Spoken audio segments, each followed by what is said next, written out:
एक बार रवि नाम का एक शरारती युवा चरवाहा था।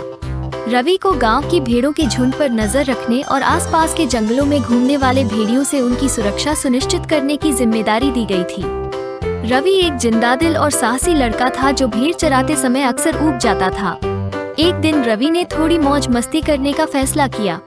वो गांव के पास एक पहाड़ी की चोटी पर चढ़ गया और चिल्लाने लगा, बचाओ बचाओ, भेड़िया आया बचाओ। रवि की चीखें सुनकर गांव वाले घटनास्थल की ओर दौड़ पड़े। जब वे पहुंचे तो उन्होंने रवि को हंसते हुए पाया। मैं तो बस मजाक कर रहा था। हालांकि गांव वालों को गुस्सा तो आया, परंतु उन्होंने रवि को माफ कर दिया और अपने घरों को लौट गए। कुछ दिनों बाद ऊबे हुए रवि ने फिर से वही शरारत करने की कोशिश की। इस बार अपनी आवाज में और भी अधिक दृढ़ विश्वास के साथ वो चिल्लाया, भेड़िया भेड़िया, बचाओ बचाओ। फिर से गांव वाले पहाड़ी की ओर दौड़े, तभी पाया कि रवि हंसी से लोटपोट हो रहा है। गांव के लोग रवि से बहुत नाराज हो गया और उन्होंने फिर कभी मूर्ख नहीं बनने का निश्चय किया। लेकिन दुर्भाग्यवश कुछ दिनों बाद एक असली भेड़िया गांव के पास पहुंच गया। भूखे भेड़िया ने भेड़ों के झुंड पर हमला कर दिया। भयभीत रवि तीसरी बार पहाड़ी पर चढ़ गया। उसका दिल वास्तविक भय से धड़क रहा था।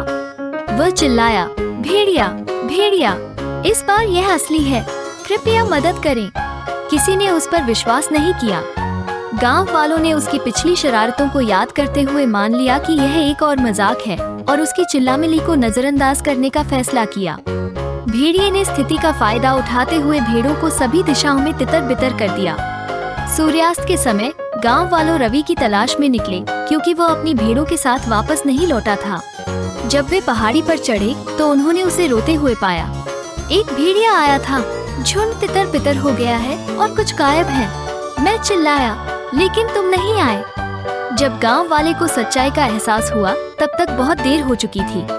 लगभग सभी भेड़ें खो गईं। एक बुजुर्ग आदमी लड़के को सांत्वना देने के लिए अपना हाथ उसके कंधे पर रखा और कहा, कोई भी झूठ बोलने वाले पर विश्वास नहीं करता, भले ही वो सच बोल रहा हो। कहानी का नैतिक है कि भरोसा बड़े ही नाजुक होता है और एक बार टूट जाए तो इसे दोबारा बनाना बहुत कठिन होता है। सच्चा और ईमानदार होना आवश्यक है, क्योंकि धोखे का परिणाम न केवल उस व्यक्ति को बल्कि उन लोगों को भी प्रभावित कर सकता है जिन्होंने उन पर भरोसा किया था।